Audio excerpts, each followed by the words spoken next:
Oh, man. What in the hell am I reading here from the Scamalona boys? We know them Barcelona boys have been shrouded in controversy this whole offseason in terms of money and funds. They was over here buying players that they didn't have enough money for. They over here signing Robert Lewandowski. They signing that Koundé dude. They signing Rafinha. They signing all these players in La Liga straight up. They was like, bro, if y'all don't register these players and find a way to register these players, it's a done deal. It's a wrap. Somehow, some way, I don't know how they pulled it off, but they ended up pulling it off. Them Barcelona boys ended up finding enough funds, I guess, to register every single one of those players. We seen how they finessed Frankie de Jong. You see what they did to that man, Frankie de Jong, made that man take that pay cut, bro. And UEFA ended up coming out with a list. They fined 8 clubs for financial fair play, right? Paris Saint-Germain, AC Milan, Inter Milan, Juventus, AS Roma, AS Monaco, Marseille, Besiktas. Them Lona boys wasn't on that list. The picture they got right here is Xavi smiling all devious like yeah, we out here finessing, and what y'all gonna do about it? Something just doesn't smell right over there at that Barcelona club, man. And then I woke up to this tweet right here. Barcelona are preparing a lawsuit against Atletico Madrid over the payment of $40 million for Antoine Griezmann. Barcelona seen that boy Antoine Griezmann get that superhero game-winning goal against Porto in the Champions League. Everybody in the football world happy, excited, and teeing up. Then Barcelona boys behind the scenes. Nope, I don't like this shit. I don't like this shit. Hey, let's get this $40 million from them boys. Atleti only have to pay that fee if he plays 50% or more of the minutes he's available for. It's why he came off the bench after the 60th minute all season. Boy, I know them Atletico boys know they wish they could start Mr. Antoine Griezmann, but it's looking like it's bowled and well just fine coming off the bench. Now, what I'm confused about, they suing Atletico Madrid for playing him more than 50% of the minutes he's available for, but Atletico is bringing him off the bench in the 60th minute, right? Which brings us to our ESPN article to explain exactly what the hell is going on in detail. Griezmann, 31 years old, rejoined Atletico on a 2-year loan in 2021, and the two clubs are in dispute over a clause which would see a deal made permanent. Sources close to the Catalan club have told ESPN that Barca believe the fact that Griezmann played over 45 minutes in 30 of the 37 games he was available for last season means Atletico are now obliged to sign him for $40 million. Atletico, meanwhile, claim Griezmann must play over 45 minutes in 50% of the games he is selectable for over 2 seasons, not just one, over 2 seasons for the clause to take effect. So that's what this discrepancy is over whether he's selectable for over 2 seasons or 1. Just go look at the contract. You know what I'm saying? Look at the fine print to see if it says 2 or 1 seasons. They arguing over something that they could just go to the contract and read. Therefore, Griezmann has only been used as a substitute in the second half of the games this season, coming on in the 62nd, the 62nd, the 64th, the 63rd, and the 61st minute of their 5 fixtures. Sources say Barca's legal team has revisited the contract and are convinced they are right. Oh, so they did go to the contract.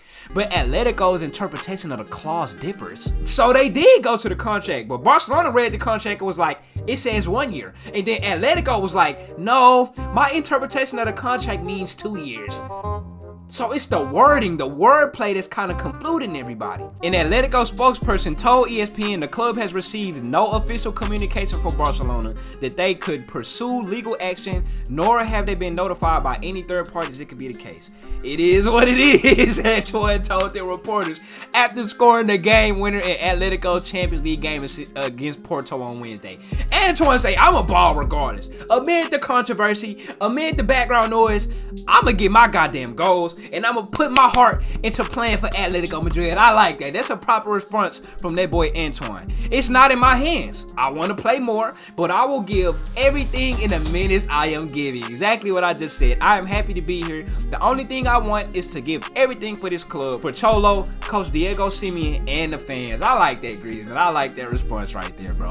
Sources told ESPN last month that the two clubs had held a series of meetings in which Atletico were trying to persuade Barca to agree to lower the fee. When asked about the situation at the news conference on Friday, Barca manager Xavi said, it's got nothing to do with me. It's an issue between the two clubs. That's how you know you in the wrong. This man, Xavi, is the manager of Barcelona playing the middleman. He not taking sides. You would think that the manager of Barcelona would be like, oh yeah, Barcelona's in the right. We getting that $40 million from Atletico Madrid. That boy straight said, This ain't got nothing to do with me. This is to do with the front office. That's how you know them Scamalona boys is in the wrong. It's not something I have to be involved in. The two clubs have to speak. But there is no debate here. We think he's an Atletico Madrid player. Yeah, Barca. Y'all Scamalona boys. Y'all in the wrong, bro. Even Xavi over here saying it. Simeon still feels Griezmann can contribute beyond this term, but Atletico are weary of paying $40 million for a player who will turn 32 before the end of the season. Ooh, ouch. That hurts. That'll hurt my feelings if I'm Antoine. Barca are not keen on taking Griezmann back either, as his salary of over $20 million would take up a large chunk of their La Liga spending limit. Barcelona trying to finesse, bro. They try to finesse their way through things, and they successfully do. Whoa, hold on. I just seen a tweet on Twitter not too long ago about did they spending limit just get increased? I think today, actually. Let me see if I can find a tweet. Yeah, right here is the salary limit and spending limit the same. FC Barcelona's new salary limit is $665 million. It has increased massively from negative $144 million in January. How the hell does something like that happen? How do you go from a negative $144 million spending limit to a positive $656 spending limit? I don't know nothing about the politics. Let me know down in the comments. But y'all do indeed have enough money now just to give this man Antoine Griezmann $20 million. These boys finessing their players. We seen how they finesse Frankie de Jong. Made that man take that pay cut, bro. And still, if I'm Frankie de Jong, I'm not taking that goddamn pay cut, bro. He scored 35 goals in 2 seasons at Camp Nou before returning to Atlético, whom he initially joined from Real Sociedad in 2014. I don't know, bro. Them Scamalona boys just seem real shady to me, bro. Look at this. Barcelona's spending cap up by almost $800 million after the sale of club assets. They had to sell club assets just to sign these players with money that they didn't even have. They finessing their way around the system, and them boys just successfully doing it. And then they had the audacity to send a lawsuit to Atletico Madrid way over some damn contract talk, man. Hey, what the hell is going on over there in the La Liga, man? I'm out.